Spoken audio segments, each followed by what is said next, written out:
Там сред гората. Щях да ви говоря за това. Черната кутия.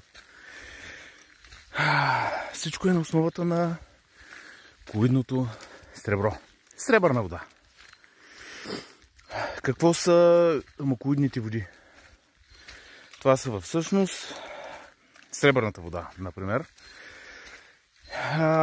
Използва се апаратура с електрод, по който се и подава съответно някакво количество електричество, след което самия електрод отдава малки частици сребро, които не се утаяват отдолу във водата, се стоят във водата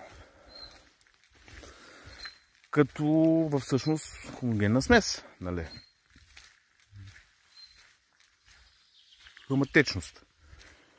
При което дори сребърната вода има жълтеникакъв цвят.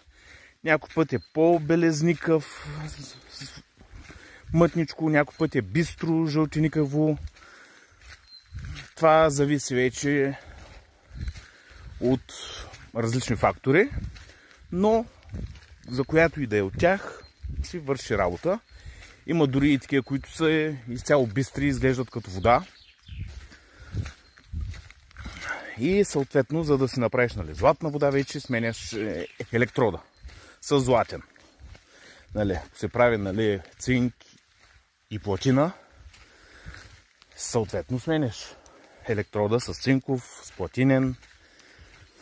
И ето тези води се пият с лечебна цел. Някои пият с лечебна цел, някои само да се изчистят. Различно идва. Като сребърна вода всеки може да се направи дори в къщи, без апаратура. В смисъл ще е много по-слабичка. Ефекта няма да е същия, но ще има и подобен ефект. В една чаша вода просто си слагаш нещо сребърно. Дали ще е пръстен, гривна, каквото имаш. Слагаш го вътре да стои или в една кана и си я пиеш тази вода. В смисъл ефектът ще е много по-слаб, но в къщи, така просто за да си повдигнеш просто имунитета леко и така нататък, върши много хубава работа. Дори и по този начин.